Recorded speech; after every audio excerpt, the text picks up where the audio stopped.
Fala pessoal, tudo bem com vocês? O Elton Oliveira por aqui para mais um vídeo aqui no nosso quadro Vivendo com Propósito. É isso aí.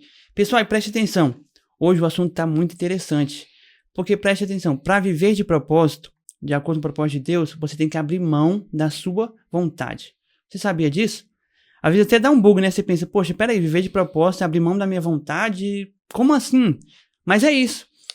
Enquanto o mundo diz que para você viver de propósito tem que fazer o que você quer, aquilo que vem na sua cabeça, fazer suas vontades mesmo, a Bíblia nos ensina que viver de propósito é fazer a vontade de Deus. E para te ajudar a entender isso, nós vamos falar sobre esse assunto, então fica comigo, porque eu tenho certeza que esse assunto vai te ajudar e vai te esclarecer a como viver de propósito, abrindo mão da sua vontade, tá bom? Bora lá?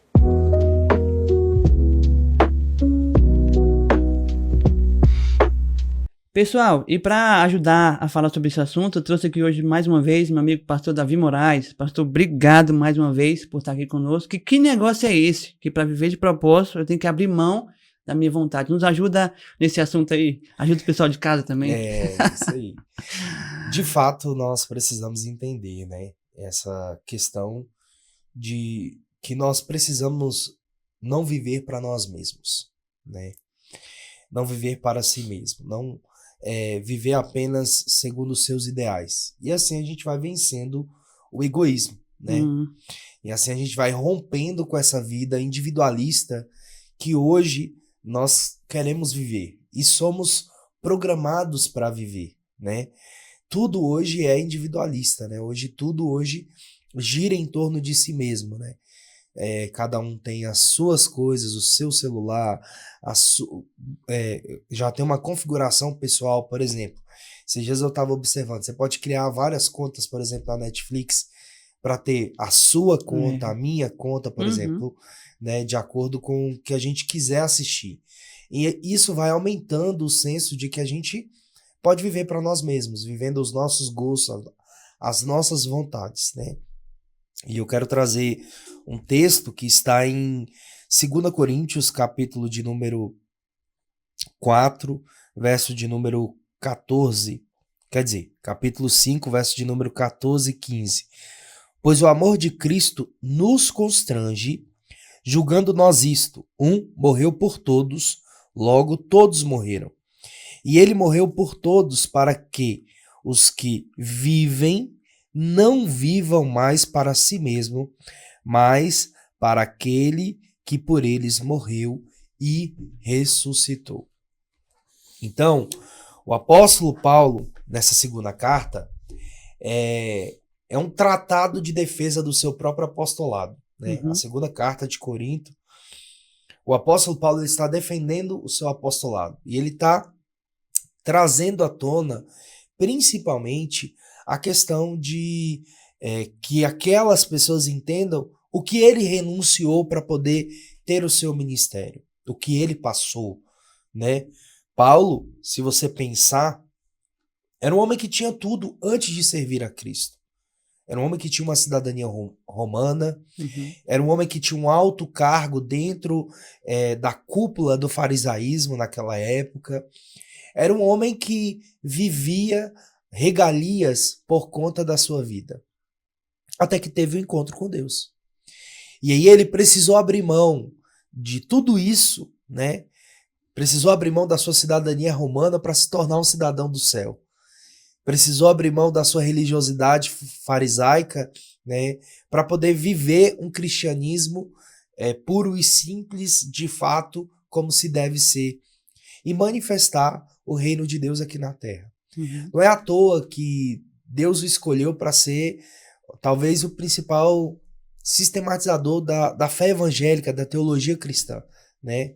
Escreveu quase metade do Novo Testamento, falou sobre todos os assuntos, esclareceu muitos assuntos, por exemplo, que ficaram como algo que precisava ser aprofundado, né? E através das cartas. E aí nessa carta ele está falando justamente isso, né? Sobre nós entendermos que nós não podemos viver para nós mesmos. Nós precisamos entender que o nosso propósito não é para nós mesmos. Precisamos entender que os nossos dons não são, desculpa, gente, vai lá. Que os nossos dons não são para nós mesmos. Nós precisamos entender que tudo o que nós temos não são para nós mesmos. O apóstolo Paulo está dizendo o seguinte, ó, o amor de Deus nos constrange, julgando nós isto, que Cristo morreu por todos, logo todos morreram.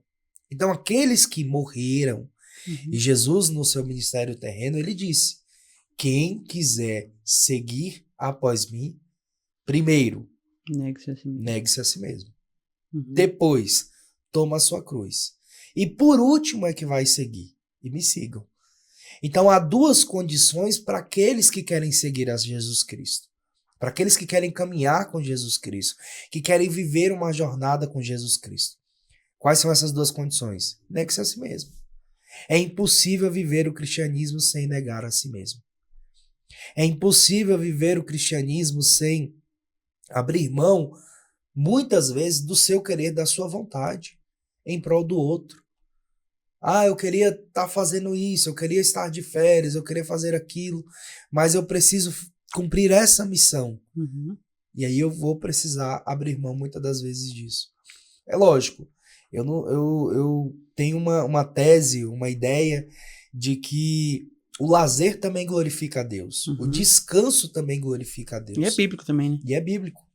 Mas nós precisamos entender justamente sobre isso. E o verso de número 15, ele vai complementar dizendo que ele morreu por todos. Ele morreu por todos para que, olha só, Cristo morreu. E qual é o propósito da morte dele?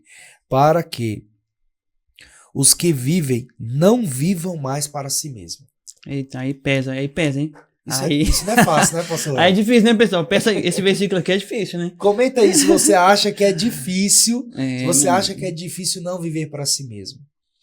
E nós começamos a aprender isso e precisamos hoje, principalmente hoje, numa geração extremamente ligada a viver para si mesmo, a não se importar, né? Onde nós temos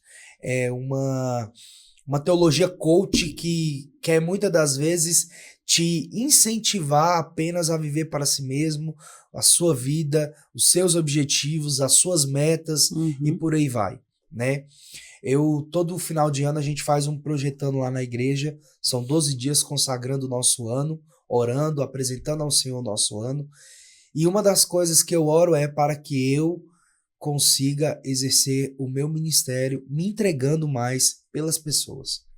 Toda vez eu coloco isso como um dos propósitos para o ano de 2025 ou 26 e assim sucessivamente. Por quê?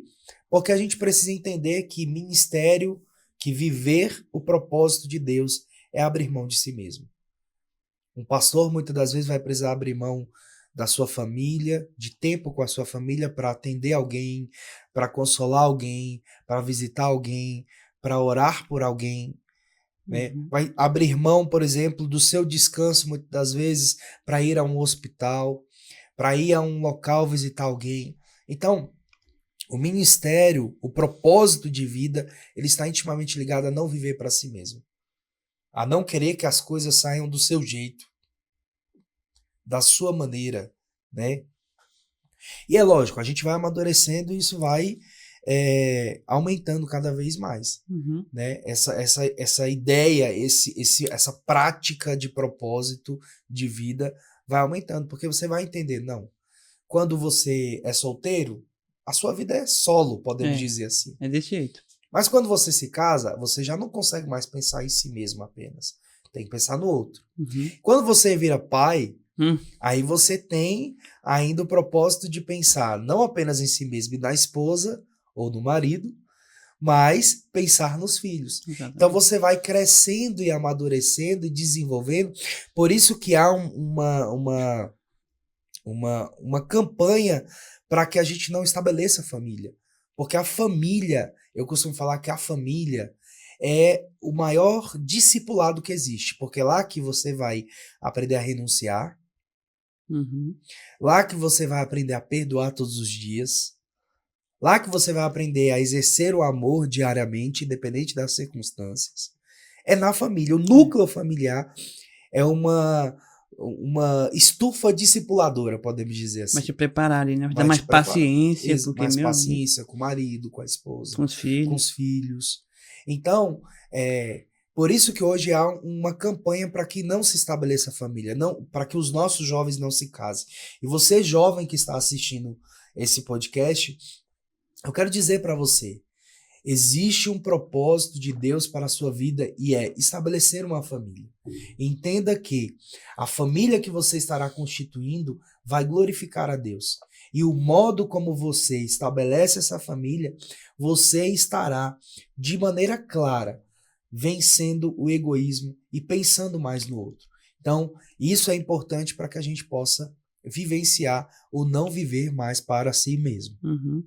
E é interessante, pessoal, como o pastor estava comentando aqui, que viver de propósito, guarde isso, é você abrir mão das suas vontades, né, de acordo com a palavra de Deus. E Jesus falou isso claramente, quando ele falou, negue-se a si mesmo, abra mão das suas vontades. E para seguir a ele, para viver de forma intencional, para viver com propósito, nós temos que abrir mão das nossas vontades. Eu sei que não é fácil, é difícil, mas é necessário. Então, talvez você está aí pensando só em você, comece a mudar a sua ideia, fala, peraí, eu aprendi que viver de propósito é eu abrir mão da minha vontade. E pode ter certeza que vale a pena. E é interessante porque Deus ele te transforma, né, pastor? O apóstolo Paulo até vai dizer isso. Ele vai falar que aquilo que eu achava que era lucro, passei a considerar ser perda quando eu conheci o evangelho, quando eu conhecia Jesus. E é isso que Deus quer fazer conosco, nessa transformação de mentalidade. Você achar que aqui na terra as coisas são valiosas, mas quando você conhece a Jesus, quando você entende que ele tem que ser prioridade, você começa a ter essa mudança de mentalidade, né? Exatamente. Você começa a vivenciar que aquilo que para o mundo é valioso, para nós que somos cristãos e que vivemos para agradar a Deus, já não é. Interessante. A gente precisa entender isso. Por isso é que Tiago diz que nós somos inimigos do mundo, né? Porque se formos amigos de Deus, nós vamos criar essa inimizade com o mundo, né? O mundo vai olhar para nós e vai falar assim, deixa de ser besta, moço. Quando alguém te fechar no trânsito, vai lá, persegue ele, bate nele, né? Faz o que você quer. Faz o que você quer. Enquanto o cara te fecha, você vá com Deus, meu amigo.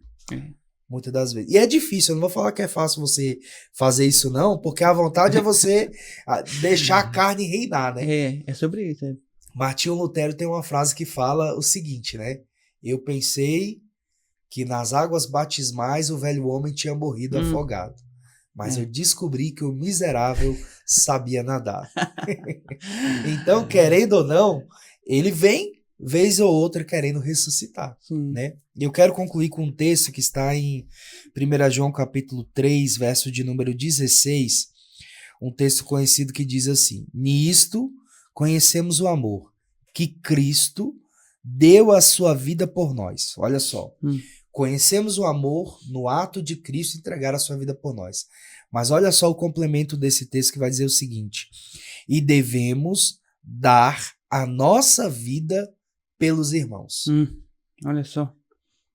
Então, se ele, sem nós merecermos, sem nós pedirmos, deu a sua vida por nós, negando, abrindo mão da sua glória, né, descendo como o Deus que se fez homem e que habitou entre nós, se entregou por nós, aí você vai ver. E agora nós que conhecemos esse amor, que vivenciamos, que experimentamos esse amor, nós que conhecemos esse amor no sentido de prático, né? O que nos faz vivenciar o cristianismo? O entendimento de que nós não merecíamos, não pedimos e ele se entregou por nós. Isso é a maior prova de amor. E agora, nós devemos dar a nossa vida pelos nossos irmãos. Interessante. Ele fez a parte dele e agora nós temos que fazer a nossa. E agora nós devemos fazer Esse é o nosso propósito, né? Abrirmos mão da nossa vontade. E isso complementa o que está em 2 Coríntios capítulo 5, verso de número 15. Por quê? Não vivam mais para si mesmos, mas vivam para aquele que morreu e ressuscitou. E como é que nós vivemos para aquele que morreu e ressuscitou? Quando nós abrimos mão de nós mesmos e ajudamos ou damos a vida pelo próximo. Jesus mesmo disse lá no capítulo 25, né? Quando vocês deram um cobertor para quem estava com frio, vocês estavam me acolhendo. Quando vocês deram um copo de água, uma comida, um abrigo para alguém. Vocês estavam me recebendo. Então, querendo ou não, uma maneira de nós vivermos para aquele que morreu e ressuscitou é nos entregando para o outro. Benção. Benção, pessoal. Deu para entender aí? Pastor, obrigado aí por ter nos ajudado a compreender um pouquinho mais dessa difícil compreensão de saber que viver de propósito é abrir mão da nossa vontade, né? Deus possa abençoar a sua vida. Obrigado por mais uma vez estar aqui com a gente, tá? Amém. Obrigado você. Que Deus abençoe. Tamo junto. Amém. E você que tá em casa, pessoal, não sai correndo não. Compartilhe o vídeo, tá bom? Curta também aqui. Deixe seu comentário, nós queremos responder você, ter um contato com você. E guarde isso aí no seu coração. Viver com propósito é você abrir mão da sua própria vida para fazer aquilo que Deus quer, tá bom? Deus abençoe sua casa e não se esqueça, você pode ter sempre mais de Jesus.